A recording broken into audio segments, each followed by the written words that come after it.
Okay, so we've set it up so that we're being recorded. If you are on the phone line, please mute it using *6. We will take questions during this call, but we want to really minimize the background noise. So let me show you, first of all, how we will take questions. Actually, let me introduce myself first. I'm Debbie Stein. I'm the Network Director for the Partnership for America's Children. I'm the host for today's webinar. The webinar is being brought to you by the Data and Policy Work Groups of the Kids Count Steering Committee, and it is open to all Kids Count Partnership for America's Children and FPP members. We will share both the recording and the slides after the meeting. So if you look at the bottom of your screen on the left, you should see a chat function. And at the very bottom of it, it should say Select Chat Recipient, and it has a little arrow on it. And then you can choose to broadcast to all or to all the co-presenters. I'm going to chat to you all just so you can see that it works. And then I just click on Send, and that makes it work. If you have questions during the webinar, please write them here. You can direct them to all co-presenters or to the entire group, whichever you want.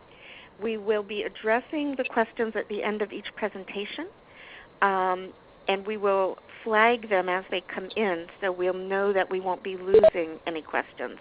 If there's a general background question for everybody, I'll just type in the answer here, but for anything that needs a presenter, we will handle it that way.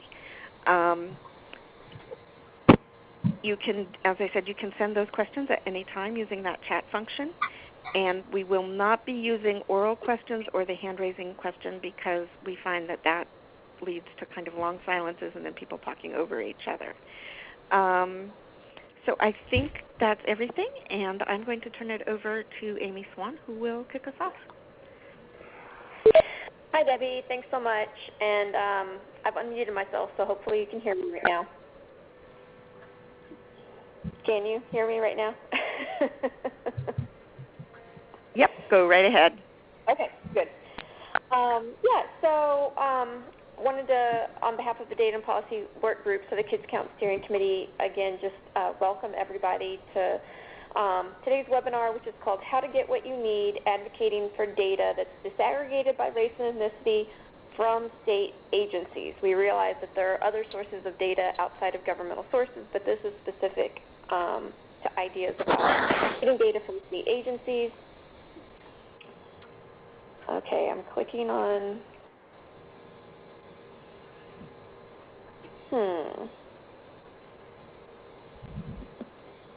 there we go. Okay, it just took a minute to click through there. I promise this is the only cheesy slide that you're going to see today, but I realized that the beginning of the title of our webinar does have a tune attached to it. And so our objective, like it says, is to provide you a number of ideas on how to go about getting the data that's broken out by race that you need to do your work, even if it's not everything you ideally want. Because we know, I know especially for the Kids Count organizations, that we want a lot of data. But sometimes we have to settle. But hopefully this will help folks, especially with the NEEKC Foundation's Racial and Ethnic Equity and Inclusion Action Guide, step number 3, which is all about collecting data disaggregated by race and ethnicity. And we are holding this webinar at this particular time because we're hoping that it helps clear those grantees who are interested in getting data disaggregated by race and ethnicity in preparation for co-releasing the NEEKC Foundation's updated racial results report that's going to be released in October. So as you know from the original report, there is going to be data for each state disaggregated by race and ethnicity, but we know that the media always ask for more, and you might be wanting to put out some sort of special supplemental publication as an organization. So we hope that you're going to get a number of ideas today that will prove useful for that purpose or just your general advocacy work. Okay, clicking over to the slide. I think it just takes a minute. I will there we go, double clicking is the key. Okay, so obviously there's a whole spectrum of informal to formal strategies, and I'm going to run through these really quick and then provide a very specific example from my organization in Kentucky, because the other presenters today have some very detailed examples that they're going to be providing you all specific to legislative advocacy. So obviously on the most informal end of the spectrum, it's just, kind of picking up the phone or emailing and asking. And, of course, the key there is to find out who's the best person to ask. So one thing that we've learned is that a lot of state agencies will put somebody's name, at the bottom of the website as the contact, and that person is not necessarily the person that knows what kind of data they actually have available, let alone like whether there are any quality issues with the data. And so we frequently will use whatever connections we have. So, if there is somebody kind of higher up in that particular cabinet, department, division, whatever the case may be, asking them, here's what we're looking for, who's the person that we should talk to find out what you have.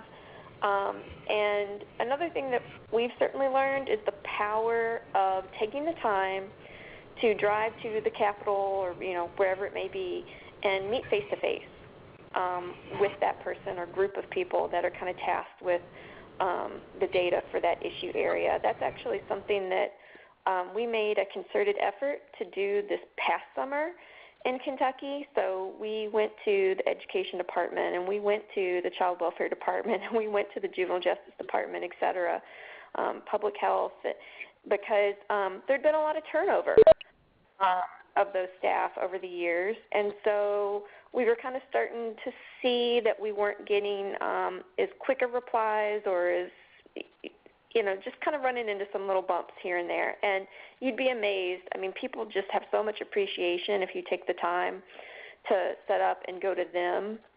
And, sometimes it's a reminder. In the case of staff turnover, we found ourselves having to explain, kind of what Kids Count is, what the uses are, why the data partnership is beneficial to both parties. So that's something we found makes a big difference. Then I've got a box that says, using an ally or a partner. There are times where we were either having difficulty getting some particular data, or we were kind of, frankly, playing good cop, bad cop on a particular issue area, and knew that asking for data was going to come off as kind of antagonistic because of the thing that we were working on. And so, maybe it was, a legal services partner that we were working with that had gotten the data. They were the bad cop who were threatening to, file a lawsuit if things didn't change, and we were the good cop, but they were able to share the data with us. And there are other, more innocent instances in which we've used this strategy. But we know that this isn't necessarily a very sustainable strategy if this is data that you're wanting to get on an annual basis. Okay. Oh, you're on it too, good. Oh. Whoever just joined, we can hear you. Mute your phone. Then, formal requests, Freedom of Information Act, FOIA requests, memorandums of understanding. We've noticed in our state, at least, that there tends to be a trend towards moving to the more formal, at least written requests, instead of just kind of talking about it with your longstanding contact over the phone. This is even for departments that we've been dealing with for, decades now. And so, it's either just, a lot of times they're having templates that they're making everybody, even if you're an established partner, fill out. In our case, there's an example that I'm getting ready to show you after this slide of a formal memorandum of understanding that went through the department's legal department and, officially signed off on by all the parties, et cetera, and I'm going to talk about how that's been beneficial. When it comes to Freedom of Information Act request, I'll just say that, again, with so much of this, you just kind of have to know who you're dealing with, because I feel like here in my state, a lot of times that would be seen as an antagonistic strategy if we hadn't already made good faith efforts to use some of these other strategies first. So that may or may not apply to your state. Then we have administrative arm twisting. I don't know what the fancy phrase for that is, but again, we have sometimes had to use connections with cabinet leaders or the governor's office if it's an issue that we know that he's passionate about, or a legislator, even if it's, it could be framed as a transparency issue if that's a value that somebody has really espoused, but sometimes that's been an avenue that we've gone to before the next strategy, which, again, my co-presenters are going to talk about at length, which is legislative advocacy. If you can get a cabinet leader or the governor's office to convince, a cabinet leader to either start collecting data by race for an issue, or if they already are doing it, to make it available to you and or the general public, that's great. But as we all know, that strategy may only last as long as that particular leader is in office. So the power of having legislation enacted that mandates it is that it'll last a lot longer, and legislation doesn't get overturned nearly as much as just kind of administrative decisions do. And then, of course, lastly, if there is legislation, whether it's from the federal or state level, mandating that that certain data be collected and disaggregated by race and ethnicity, and it's not happening, or it's happening but they're supposed to make it public and it's not being made public, or any number of issues, then there's always the judicial process. But again, I would make every effort to attempt a corrective action through working with the legislative and executive branches before going that route. So now I'm going to spend my last couple remaining minutes going through that Memorandum of Understanding example that I mentioned. The name of the particular office isn't going to, make sense to people outside of Kentucky, so I'll just say that this is a MOU that we entered into with the part of Kentucky's court system that acts as the gateway into our juvenile justice system. So outside of secure detentions, incarcerations of juveniles, all the other relevant juvenile justice data pretty much comes from this agency. And so I wanted to provide you all the actual text, and so I've chopped it up here over the course of 3 or 4 slides, so that if you want to use this as kind of a template, so to speak, that you would have it. And like I said, this went through legal departments, and so it might be even more formal than what you're typically used to seeing in a memorandum of understanding. But I've pointed out some things here. At the end of the first paragraph about ensuring the confidentiality, and then I wanted to point out that that's achieved in a number of ways. So then this next arrow is pointing out that the due dates, basically, the time frames of when they're to give us this data, and then within this next section, that's really where we get nitty-gritty, and we've learned that it's best to be incredibly specific in your data request, and you'll see on the, I don't know, maybe it's like the third and fourth lines that, they're not going to release any identifying information, and they reserve the right to withhold data if there's a possibility it could lead to the identification of a specific individual. But the important thing is that they are giving us a unique identifier. It's just not an identifier that lets us be able to tell who it belongs to. So we're able to do a lot of splicing with the data, which is really nice. And then again, this next arrow is pointing out yet again where there's a clause to protect confidentiality, and it's around suppression decisions. So this is something that is a 5-year contract MOU between us and that court system, and it specifies that we're not going to be charged for this data. And then at the very bottom, I didn't include this, but of course there's legalese stuff about a cancellation clause and what the process would be for making an amendment to this. So I just wanted to provide this as a very specific example and potential template that folks could use if you want to go in this direction. And if you want to contact me in the future about anything I've talked about, there's my contact information. So I ran through that in the amount of time I had. So I'm clicking on questions, and it looks like we don't have any questions flagged. So if you have any questions, type them in the chat box. If none pop up, then we're just going to segue into our next presenter, who's got a very specific example of successful use of legislative advocacy for getting data disaggregated by race and ethnicity on an issue. Okay, I see one question did come in here.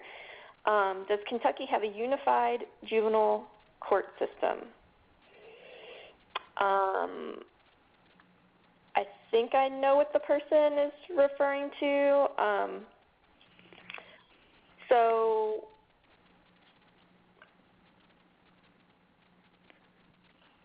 I think yes. I think the answer is yes. I think I know what you're getting at, but the issue is that we have a MOU with the Administrative Office of the Courts to get all the data in terms of charges, or AKA complaints being filed against juveniles, whether they're diverted, if they're not diverted, how were they handled in the formal court process, what was the outcome, and then we have to deal with our Department of Juvenile Justice for any data around the use of secure detention in their juvenile justice facilities, and actually Louisville Metro government runs their own. So then we also have to deal with that one county department to flesh out that data so that it's truly statewide. If that doesn't answer the question, if you could just retype your question with some more specificity, that'd be great. And then someone else is asking if I can just provide this as one whole, the MOU specifically as one whole PDF on KidsNet. I'll double check with my coworker, but I don't think it would be a problem. So I think I should be able to do that. And I don't see any more questions, so I'm going to turn it over to the next presenter, and that is Stephanie Geller with the Rhode Island Kids Count organization. Stephanie? Great. Hi, everybody. Thanks for joining us on the webinar today and for having me. I'm Stephanie Geller. I'm a Senior Policy Analyst at Rhode Island Kids Count and also Chair of the Policy Working Group of the Kids Count Steering Committee.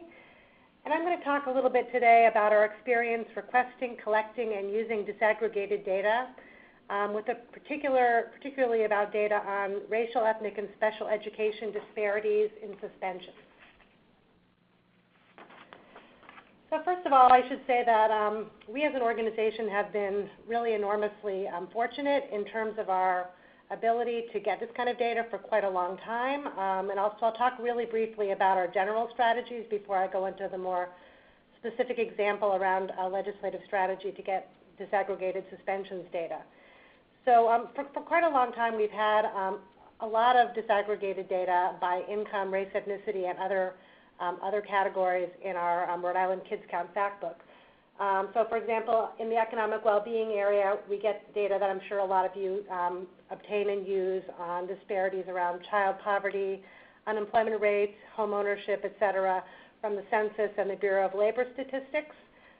In the health area, we have a very good relationship with our Department of Health and are able to get disaggregated data on health insurance coverage, teen births, birth outcomes, asthma hospitalizations, and a number of other issues. If people are interested, we've recently come up against a few challenges associated with their concerns about small numbers and the both confidentiality and sort of reliability concerns around using reporting rates based on small numbers. So I'll talk briefly about that, and you can certainly ask questions.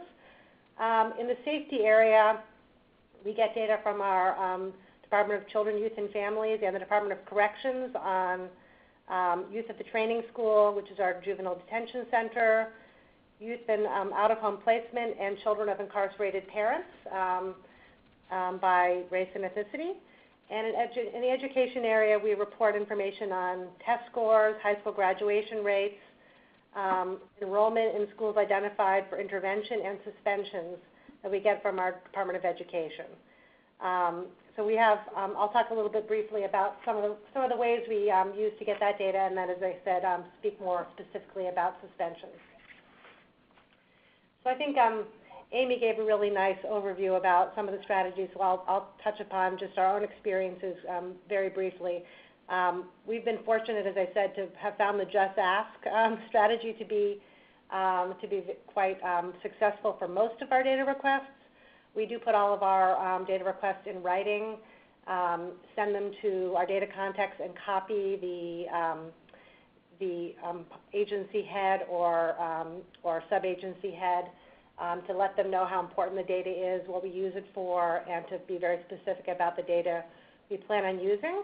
And we also always send individual thank you letters to all of the data contacts after our Factbook is published, and also acknowledge all the data contacts in our Factbook, in our published Factbook.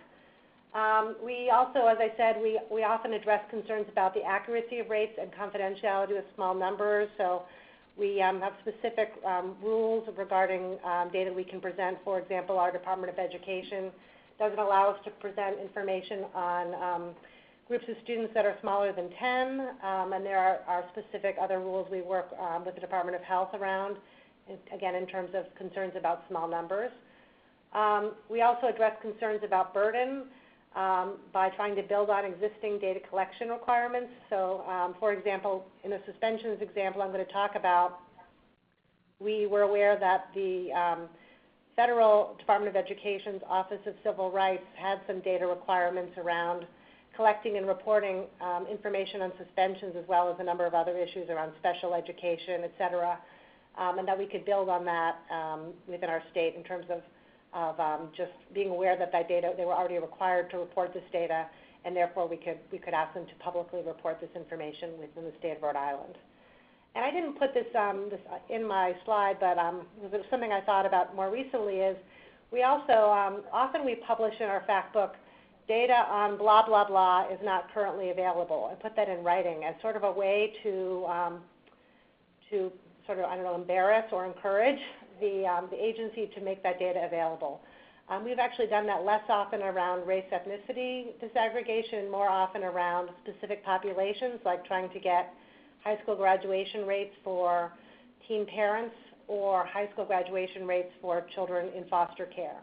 But we found that builds demand for that information, and then we have a number of allies who are working with us to convince the agency to do what they need to do or can do to make that data available. So now I'm going to get on to the specific example I was asked to talk about, which is really around the issues around suspensions and looking at collecting and reporting information on suspensions by race and ethnicity. So I just wanted to give you a little bit of a background about the history of suspensions-related bills in Rhode Island, because I think it's kind of important to our incremental progress on getting these kinds of bills passed. So in 2012, we were actually successful in getting a law passed, which I think is quite a common sense law, that prohibits the use of out-of-school suspensions for attendance-related infractions. So prior to this law being passed, we saw a number of students who were, for example, skipping school and then getting a suspension and sent home for skipping school, which doesn't make a lot of sense. So apparently a lot of members of the General Assembly agreed with us, and we were able to get that law passed in 2012. And since then, it's really drawn attention to the issue of suspensions and really given us some momentum we needed to work on this issue more. So in 2015, we were able to get similar bills passed by both the House and the Senate that focused on two aspects of suspensions. One was on addressing racial, ethnic, and special education disparities, and one on reducing the use of out-of-school suspensions. But because of a lot of craziness at the end of session, the bills weren't reconciled, so it was not formally passed or signed by the governor. The next year, we were able to move that forward, and the bill was passed and signed by the governor. And then this year that we're just about to end is the first school year that this bill is in effect. And I'll talk a little bit more about that bill as I move forward. But I wanted to talk again about the strategies that I think apply to legislation around getting disaggregated data, as well as other legislation I know you all work on. And really, what were some of the key reasons why we were able to get this legislation passed? We had a really strong coalition that was meeting on a regular basis, probably approximately monthly prior to the legislative session and early in the session, and then more regularly every week or two as the session really built up. Some of the most important voices, I thought, were the voice of students. We had students testifying about their own experiences around getting suspensions or what they recognized that it was happening to their peers. And the voices of the students, who often came in groups wearing T-shirts and sitting in the front row at the General Assembly, was incredibly important. We also had the important voice of communities of color and groups like the NAACP very actively supporting this legislation. And early on in the process, we had a little bit of pushback from our State Department of Education, more around the aspect of the bill that would reduce the use of the out-of-school suspensions than around the race ethnicity aspect. But we were able to have very frank conversations with them about what concerned them about the bill. And in the end, their chief of staff, herself a woman of color, came out and gave an incredibly valuable bit of testimony at a committee hearing that I think was one of the reasons why this bill passed. We also had strong legislative champions in terms of people introducing the bill. And in the one year when we had less success, we recognized that one of the sponsors was not as passionate about the bill as we hoped, and we were able to, in a subtle way, encourage another member to step up and be the lead sponsor in the next year and let the other person gracefully step out of that role. We also had regular communication with committee chairs, like the chair of the Senate Education Committee and the Health, Education, and Welfare Committee, and got their support and understood who was against the bill, and we were able to address any concerns that they had through in-person and phone meetings. And also, as I know, probably don't need to convince any of you on this call, an important role of data. The ACLU in Rhode Island was working actively on this bill along with us and producing reports starting in 2013 with information on racial, ethnic, and special education disparities in suspensions. And we've been publishing information about these kinds of disparities in our Rhode Island Kids Count Factbook since 2009. And Young Voices, which is a really important youth advocacy group in Rhode Island, also did student surveys about students' experiences with suspensions and did some very public release of their own research. Again, I think it was important to highlight the fact that this was not going to create an unnecessary burden on schools, school districts, or the state, because a lot of the data we were looking for was already required to be reported to the federal government by the Federal Office of Civil Rights. So we were able to, when there were concerns raised about the burden of these kinds of data collection requirements, we were able to really address that at that point.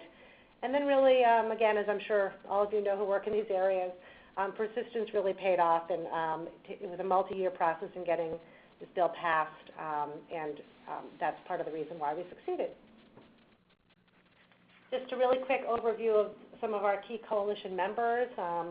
ACLU, our organization, the Providence chapter of the NAACP, DARE, Young Voices, and Providence Student Union, which are two very active student advocacy groups. The Interfaith Coalition to Reduce Poverty, which is, as it sounds, an interfaith group representing a number of different religious and nonprofit groups working to reduce poverty. The Council of Churches, Americans Friends Service Committee, and several other groups such as the Progressive Democrats, other groups in the state who regularly or less regularly participated in coalition meetings and participated in hearings. This is just an example of the disparity data that we presented in our most recent Factbook that came out just last month.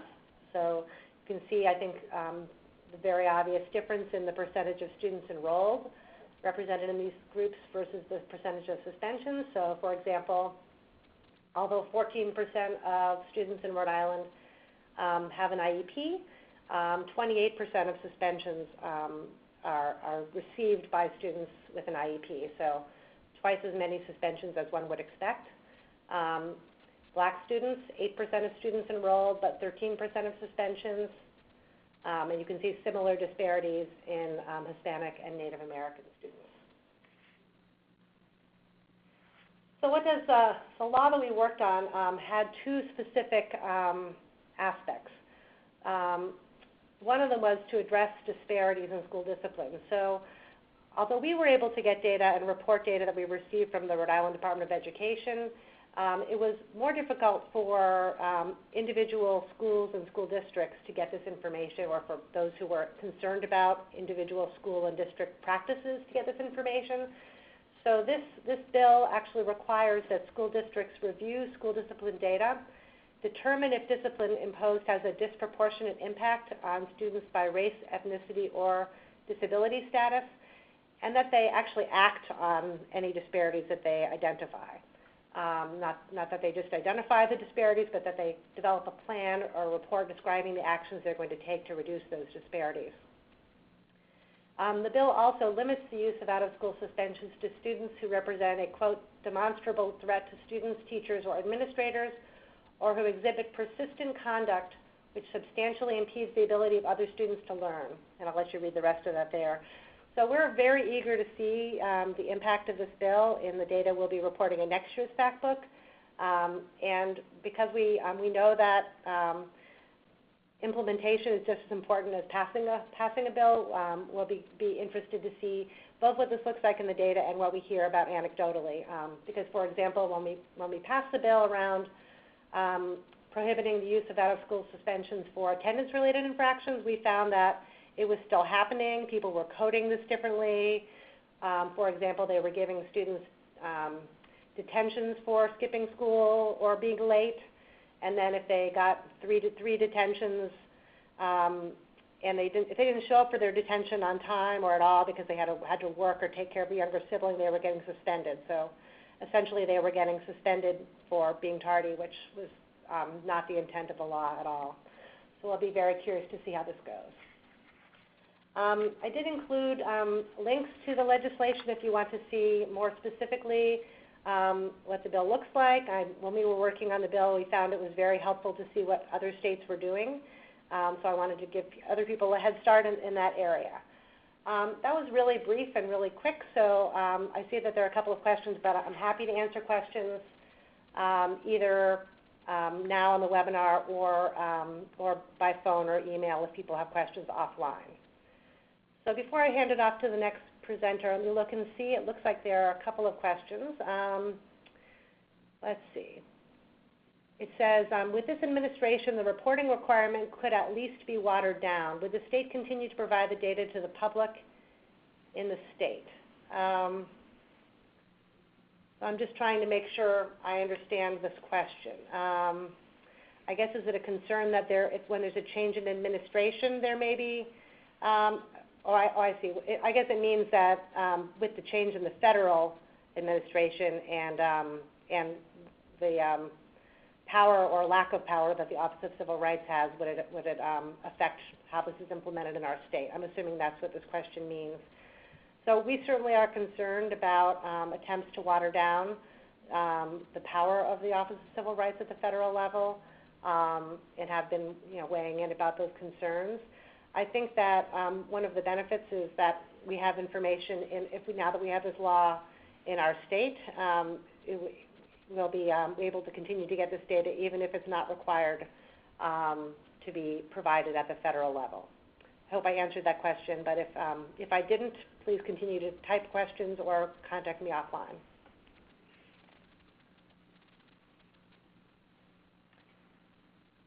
So if there are any other questions at the end of the session, I'd be happy to answer them. Otherwise, I'm going to turn it over to Mary DeMasi and Kate Bone from New York. Oh, good afternoon, everyone. This is Mary DeMasi. Thanks for, we're pleased to be a part of this webinar. I'm going to talk a little bit about an activity that we had where we were trying to get information. We were trying to create a new indicator. We did not have a measure of chronic absence in New York State. So we used a couple of options. And Amy, I loved your flow chart because I think we've used just about every strategy on that flow chart for getting this one indicator in place. So originally we started with a just ask. We had conversations with high-level state ed people, and we were convincing them very easily that chronic absence data was valuable. They had all of the elements in their data system to calculate chronic absence. They recognized the value of it, and so we walked out of the meeting thinking, well, this is going to be easy, and of course it wasn't. And one of the reasons why it wasn't was because our state education department was going through a considerable number of challenges at the time. They were dealing with implementing Common Core. They were also going toe-to-toe with our governor at the time about how to evaluate teachers and whether it should be based on student performance. And so there were a lot of other very highly visible political and difficult issues that they were addressing. So they didn't feel like they could really ask school districts or their state education staff to do one more thing. So we decided, well, then let's try legislation. That was our first option. And we had our attorney draft legislation, and it was basically asking state ed, requiring state ed to identify a standard calculation for this chronic absence measure, and to make sure that when they did implement it, that they collected it by subgroups, and of course one of those subgroups would be by race and ethnicity. And so one thing that's a little bit unusual in New York State is that we have a set of state agencies that report to the governor, which is traditional. However, the only agency that does not report to the governor is the education department. They are supposed to report to a board of regents, and the assembly appoints them. So we couldn't really we couldn't use what Amy had called the administrative arm twisting. That wasn't going to work. So that's one reason why the legislation was so valuable. Well, we proposed it, and it was going through the pipeline, progressing, pretty smoothly. However, at the end of that cycle, the governor's office has to decide which pieces of legislation are going to be put forward and which are not, and this one did not make the cut. And this activity happens in a cycle, and we said we can't wait for the next cycle for legislative proposals.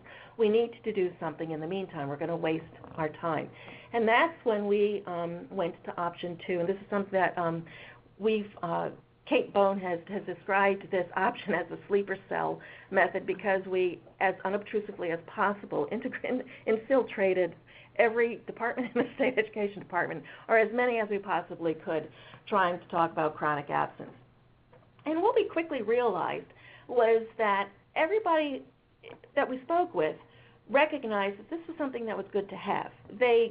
There was no persuading. It was very, very well accepted that this was a good measure, that this was a good concept, that it was really fundamental, that all of their education reform was going to be based on whether or not the child showed up. However, we had to shift things, and we had to say this is useful to have. And it's not just generally useful to have within state education department. What we did is we identified all the people, all the different departments in the education department that might be able to use the chronic absence measure to do their work more effectively. So, for example, and I'll get to the example in a minute. Not only that, when we went to talk to those people, we began by having an outsider introduce us. Now, folks at State Ed know the staff at the Council on Children and Families were a small group, where all the staff has been there a long time. So it was, and we've dealt with the state education department quite frequently. So they knew our faces, they knew our names. We had worked with them on other situations.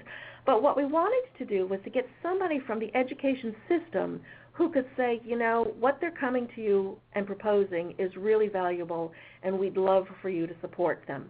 So in New York State, we have this Board of Cooperative Educational Services. It's where clusters of school districts pitch in and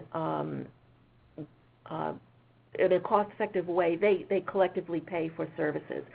So the head of this BOCES, who oversaw all the BOCES superintendents, was the person who went on our behalf and said to a couple of people, to this one individual in State Ed, who was responsible for community schools and also failing schools, you really should talk to these people.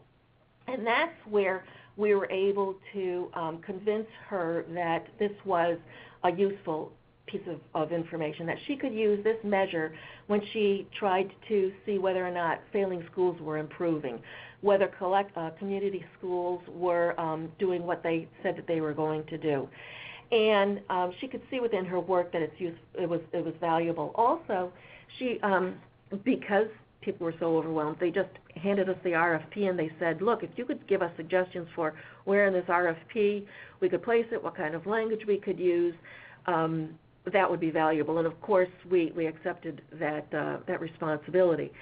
And we did this in multiple departments. We tried to find out every single department that might be able to use this to make better decisions. Always reminding them, look, it's information you already have. All you have to do is calculate it. We also gave them, strongly recommended a particular calculation. It's one that is widely accepted and encouraged in research. Unfortunately, it's not the one that was accepted by the federal government, but we went with a stronger, more rigorous calculation, and we also encouraged them to disaggregate it by a number of subgroups. So at the end of that process of finding an ally to introduce us, arm twisting, just asking, tremendous persistence, we were ended up where we had a research-based measure of chronic absence. Also, in this process, we had built relationships. They knew what they recognized that we knew what we were talking about.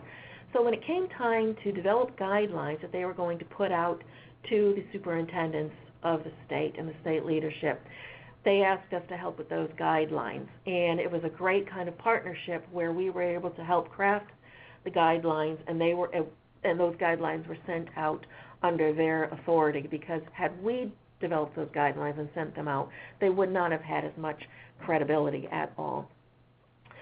Also, the indicator is now part of the New York State information system, so anyone who is interested would be able to go to the information system, find out which students in their districts, classes, schools are chronically absent, how that's broken down by race, ethnicity, a number of other disaggregations, migrant status, learning, limited English proficiency, as you can see down below. But it's a very, very detailed report of who's chronically absent. Also, since the Every Student Succeeds Act was put in place, it was a really nice win for the state education department to have a federal requirement come out and they already be ahead of the curve where they could say, geez, we've already got that in place. It built a stronger relationship with us because we had sent them down a good path, and it certainly furthered the whole issue.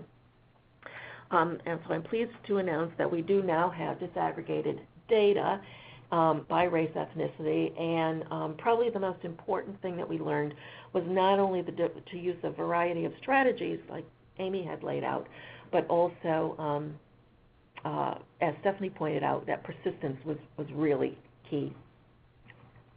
I'm going to now turn it over to Kate. All right, thank you, Mary. I wanted to talk about larger goals in terms of being an advocate and being a partner in your state. You are advocates, partners, you might be worker bees or visionaries, but we do have shared goals inside government, outside government. So Mary and I sit inside government, and so we're sort of here to talk about how we work with advocates or how we work with people in nonprofits who serve children and families.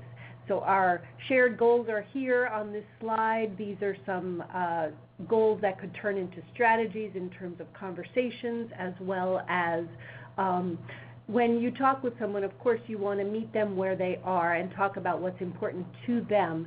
And so we are looking at some of the needs in government to look at disproportionate share burden of the system. We're looking at neutral cost impact, which was mentioned by Stephanie, and we're looking at actually decreasing disparities and improving health status or health equity or education outcomes.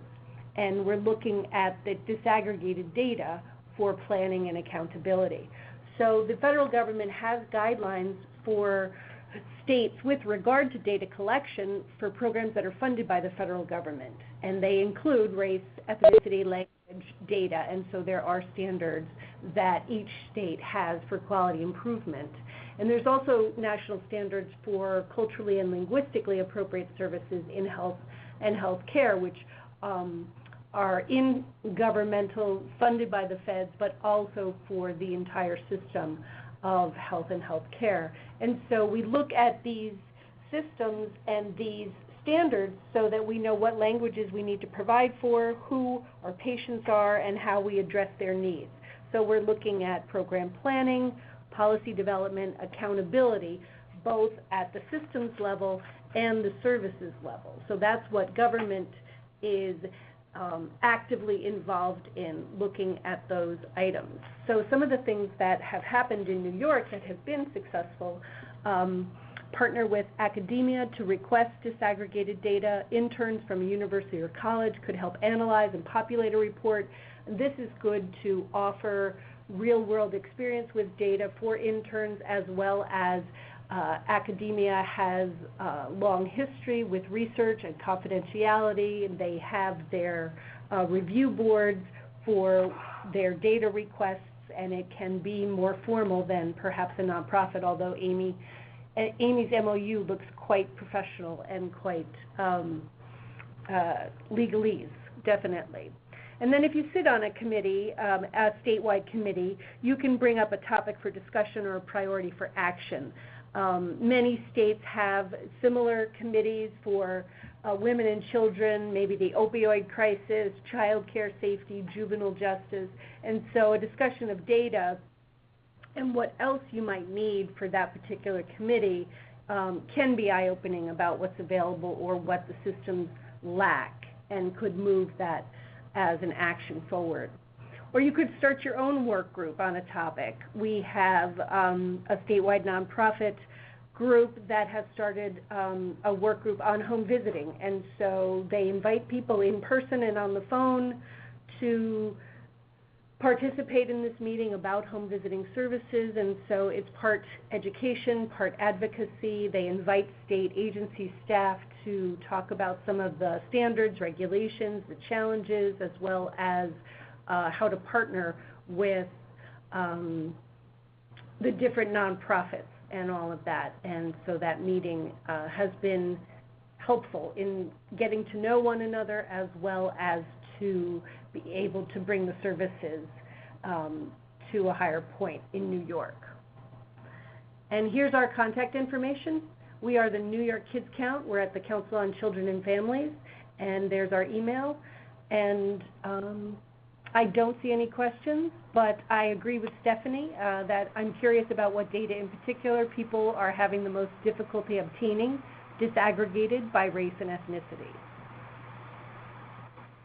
One other thing I wanted to point out, this is Mary again, is that, it's not a legislative versus some other strategy.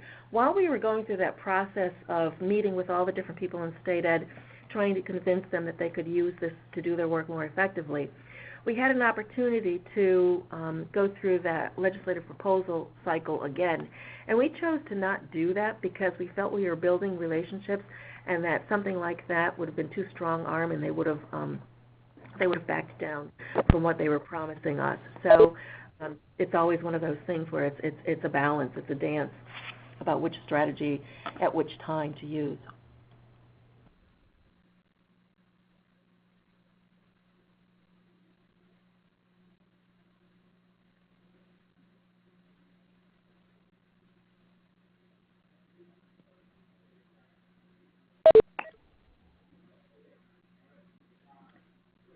Hi, this is Stephanie. Since I asked the question, I see that somebody responded around what agency they have the most difficulty getting the disaggregated data from. And it's the agency that handles food stamps, child care subsidies, et cetera. And I'm actually really interested. We actually had another call that I helped organize a few months ago around race equity impact analyses, and I brought up then the fact that we actually are able to get that data, but I'm always concerned that that presenting data on the race ethnicity of recipients of some of those benefits might actually potentially backfire in terms of feeding into stereotypes people have about who is getting benefits. And so we're often much more focused here, at least in Rhode Island, around the difference between the need for the income people are earning and the difference between what people earn and what they need to provide for their basic needs, and the role that those kinds of important public benefits can play in bridging the gap between income and needs. And haven't really talked a lot about race ethnicity in that regard. I'm curious if others have had success in reporting that data and using it for advocacy purposes. Stephanie, this is Amy. I agree that, just because data is available doesn't necessarily mean you should publish it. You have to think about, what your purpose is and whether it might do more harm than good. But, so obviously kids count organizations, usually the reason why they want data disaggregated by race and ethnicity is to publish it in their books, in the Kids Count Data Center, et cetera. But, there are times where, we ask for data that isn't made public and just use it internally, for our own policy work, and decide not to publish it because of, the concerns that Stephanie expressed. So that is something to keep in mind.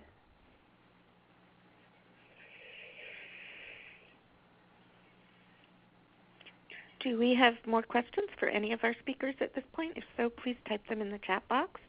And similarly, if you, like Terry Haven, want to comment on which state agencies you struggle with the most, we'd love to see you enter that in the chat box as well.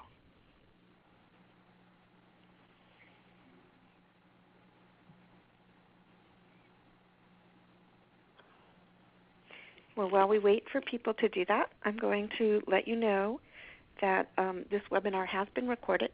We will be sharing the recording, and we will also be sharing the slides from the speakers. And I gather if it's legally possible, we'll also share that individual MOU.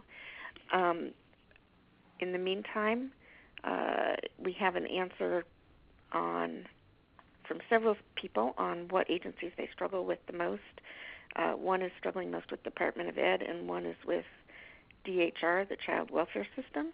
And then we also have a question from Denise, who,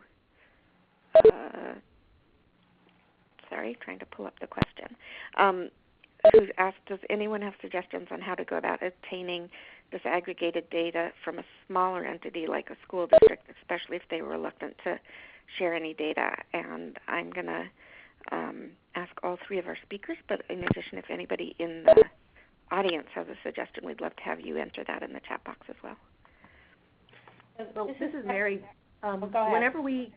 Whenever we get information from, especially state ed, because they're so sensitive about children's data, and they have a lot of lawsuits because of it, we always promise that we try and go, if there's a reason where we follow the suppression rules religiously, make sure that we use whatever suppression rules, we'll accept whatever suppression rules they require.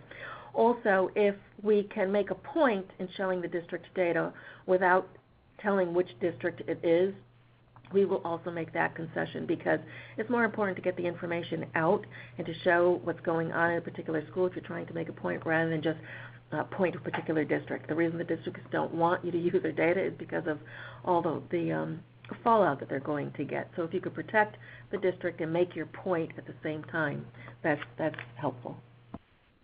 And this is Stephanie. Just because my suspensions example was specific to this particular issue, I wanted to respond.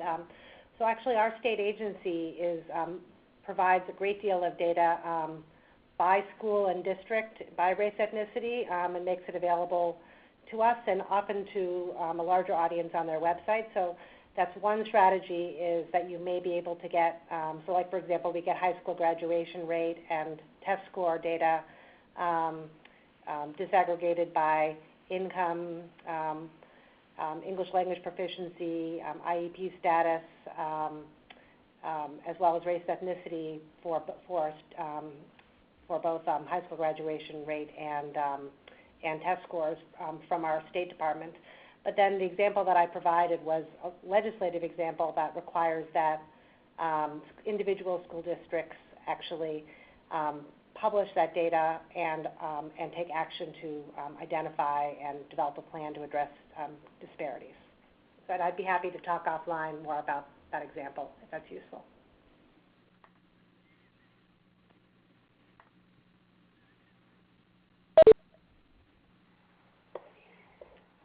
Debbie, this is Amy. I see we've gotten a lot of responses to the question about what people are struggling with, and since we only have a couple minutes left, I wonder if maybe the work groups that are sponsoring this webinar can go through these and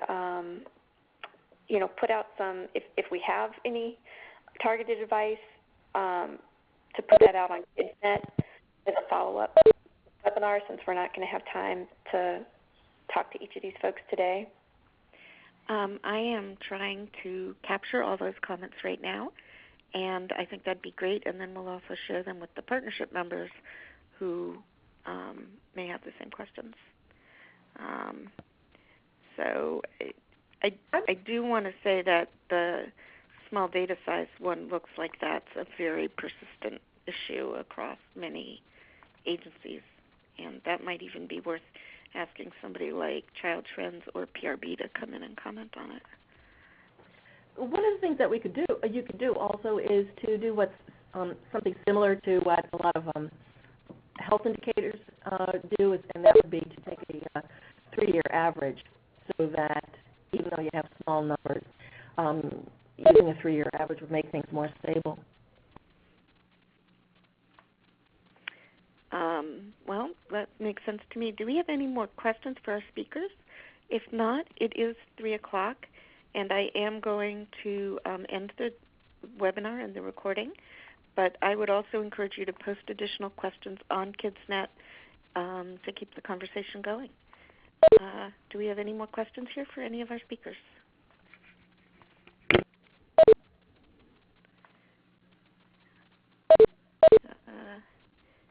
It looks like we're about done, so I want to thank all of our speakers very much, and we will make the recording and the slides available.